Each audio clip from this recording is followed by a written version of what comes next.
Friend from Florida, Ms. Cammack. Gentlewoman from Florida is recognized for 5 minutes. Well, thank you, Mr. Speaker, and thank you to my good friend and colleague from the great state of Kentucky. Mr. Speaker, I rise in strong support of this rule, for which would provide consideration of my bill, the REINS Act of 2023.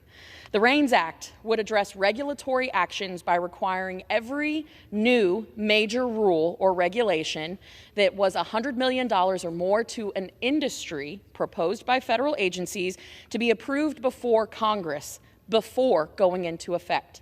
Specifically, the House and Senate would be required to pass a joint resolution in order for a major rule to be approved by Congress.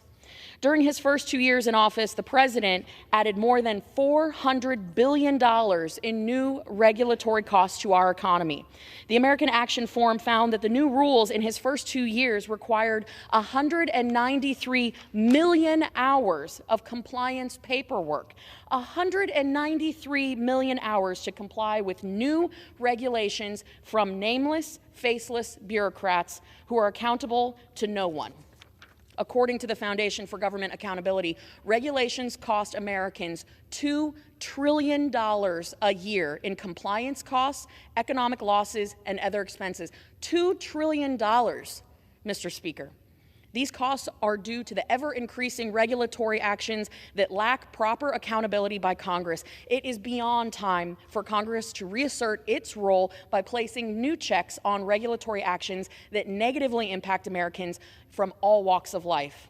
The core question that we have to ask ourselves is this: where is the lawmaking authority vested within our nation?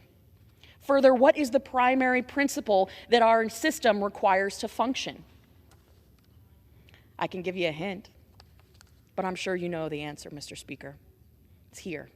The argument that I hear from my colleagues on the left is that this bill would eliminate the expertise that these nameless, faceless bureaucrats bring.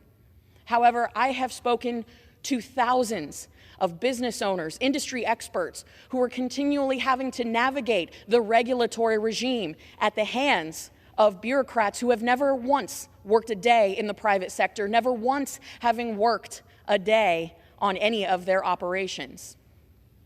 This bill does nothing to eliminate expertise within the executive branch, but what it does do is give proper oversight authority to Congress, specifically through the regulatory process. Those who argue against this bill are quite literally arguing against their own self-interest, against their role as representatives of we the people. James Madison stated in Federalist 51 that ambition must be made to counteract ambition. And right now, the ambitions of the executive branch have trumped those of the legislative branch. This has gone on for nearly 100 years, regardless of who is in charge in the White House.